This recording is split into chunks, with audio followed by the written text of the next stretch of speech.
Distance of two planets A and B from sun are RARB.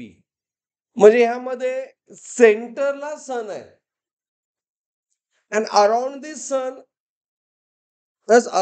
sun as planets are revolving.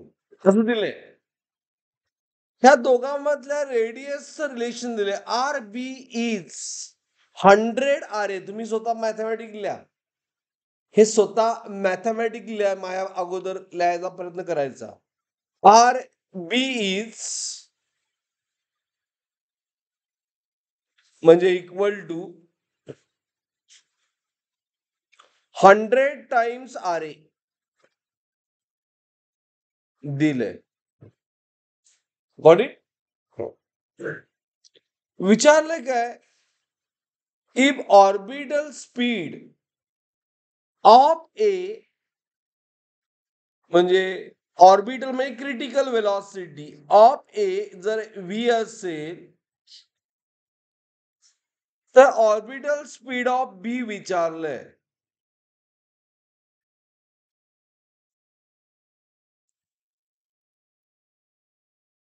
पहिला formula कुठला use करणार? Orbital स्पीडचा formula तुम्ही पिन बघता लिहा, बघूया, प्रयत्न करा. ऑर्बिटल म्हणजे क्रिटिकल वेलॉसिटीचा फॉर्म्युला.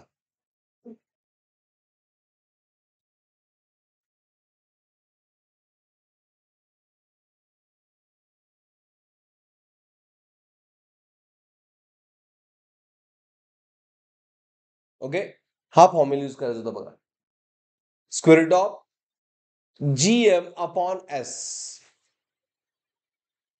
इथं G mass of sun constant म्हणजे critical velocity is inversely proportional square root of R.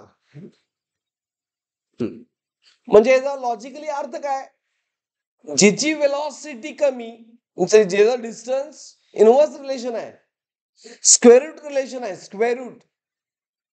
मग ज्याचा डिस्टन्स कमी त्याची वेलॉसिटी जास्त.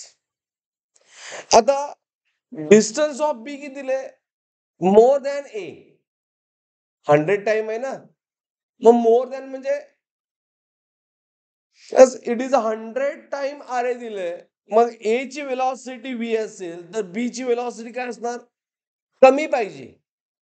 मग कमी ऑप्शन कुठलं आहे, V/10 किंवा V/2. बट स्क्वेअर रूट असते, मग 100चा स्क्वेअर रूट किती, 10. मग option is A. Like this you have to think. Is it clear? आता आपण कॅल्क्युलेशन दाखवूया बोर्डचे. Velocity of B by velocity of A. आता इनव्हर्स रिलेशन आहे, उलट लिहायचं. We have to reverse it. Reverse म्हणजे RA बाय RB. मग सांगा यावरून RA बाय RB काय येणार, 1/100. राईट. त्याच्यावरून RA बाय RB काय येईल, 1/100. मग स्क्वेअर रूट ऑफ 1/100 काय येणार, 1/10. आणि त्यामुळे answer of VB is V/10. कळालं? Is this problem clear? सोपा होता. Understood everyone?